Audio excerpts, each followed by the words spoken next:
un changement fascinant s'est produit récemment dans le monde. Dans le passé, nous nous organisions pour prendre le contrôle de la Terre, des ressources naturelles et des choses physiques que nous pouvions toucher, tenir, acheter et vendre. Cependant, la situation a changé. Nous sommes de plus en plus nombreux à passer une grande part de notre vie en ligne. Il existe une nouvelle denrée rare pour laquelle tout le monde se bat. Notre attention. La première chose que je fais en me réveillant est de consulter mon téléphone. Je peux regarder des vidéos en m'habillant, consulter les réseaux sociaux dans le bus, écouter des podcasts en conduisant, me rendre à mon bureau et passer ma journée en ligne à répondre à des courriels et à parcourir Internet. Écouter de la musique en préparant le dîner, regarder une série avant de me coucher et m'endormir avec mon téléphone à la main en faisant défiler des avis en ligne et en répondant aux messages des gens.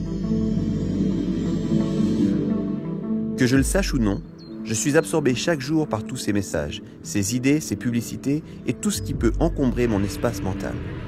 C'est une pression constante pour acheter ceci, faire cela et suivre encore cela afin d'être heureux, jusqu'à ce que j'ai l'impression que, si je n'échappe pas à cette avalanche de contenu, mon cerveau va soit exploser, soit s'engourdir complètement. Cette situation a deux effets majeurs sur nous. Le premier est que nous avons du mal à savoir ce que nous pensons ou ce que nous ressentons réellement à propos de quoi que ce soit.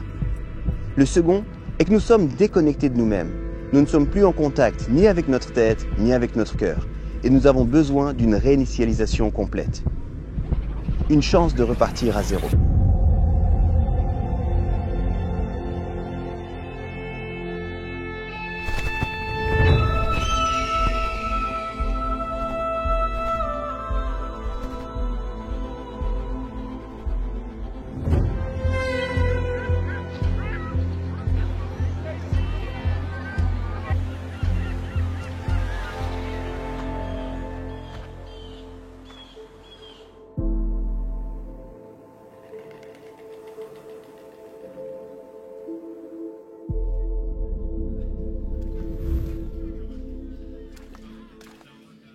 Ce besoin d'évasion et de sens, de repos et d'aventure est ce qui nous amène ici, sur le chemin de Saint-Jacques de Compostelle, l'un des pèlerinages les plus connus au monde.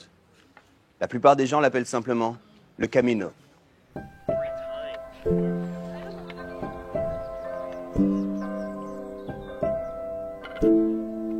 Tout au long de l'histoire, les personnes qui ont éprouvé ce genre de sentiment face à l'agitation de la vie urbaine ont constamment souligné l'importance de la retraite, du silence et de la solitude.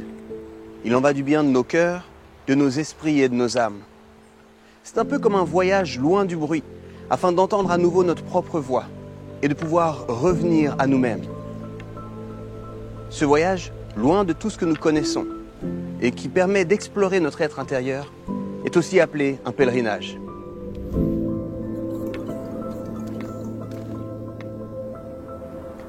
Le Camino est cet incroyable réseau de chemins et de flèches qui traversent l'Europe et qui mènent toutes à une seule destination, le sanctuaire de Saint-Jacques le Majeur. Il existe beaucoup de points de départ, mais tous mènent à une seule destination, la cathédrale de Saint-Jacques de Compostelle.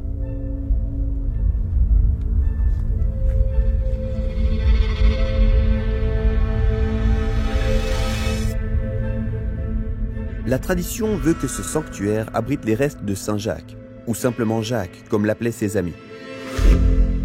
On dit que ces restes ont été apportés ici après son exécution par le roi Hérode. Son lieu de repos est un endroit approprié pour voyager, car il savait ce que c'était de laisser sa vie derrière soi pour partir vers l'inconnu.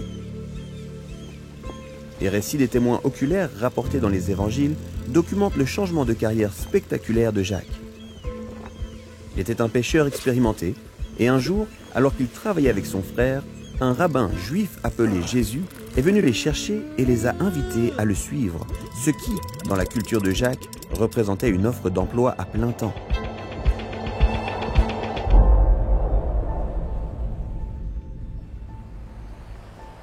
Pour être honnête, c'est bizarre que Jésus n'ait pas un processus de recrutement intensif, ou même un cahier des charges plus précis à proposer. Et c'est encore plus surprenant que Jacques ait accepté. Dans un autre récit d'un témoin oculaire, il nous est dit que Jésus invite ses disciples simplement à venir et voir, à faire un voyage. Il n'essaye pas de vendre son invitation avec une présentation élaborée, une possibilité d'acquérir des actions ou même un plan de retraite intéressant. Il invite Jacques à quitter ce qu'il connaît et à faire l'expérience de l'inconnu. Le mystère du plus qui se trouve au-delà de son quotidien, qui consiste à attraper des poissons, réparer des filets et à sortir de son bateau pour y remonter le lendemain. Il fait partie d'une communauté qui vit sous l'imposante occupation de l'Empire romain et qui s'accroche à l'espoir commun d'un changement. C'est un peu comme si la vie de Jacques était une chanson qu'il n'aimait pas et qui passait en boucle. Alors quand Jésus vient l'inviter à interrompre son quotidien pour pouvoir le suivre, c'est un peu un changement de musique attendu depuis longtemps. C'est comme si Jésus lui disait « Viens voir par toi-même, viens voir ce qui est à venir et choisis où tu veux aller à partir de là. »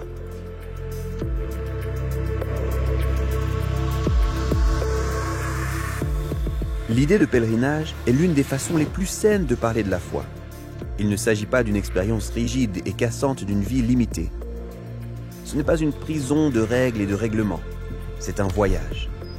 Comme le décrit un auteur de la Bible, la foi, c'est la ferme assurance des choses qu'on espère, la démonstration de celles qu'on ne voit pas.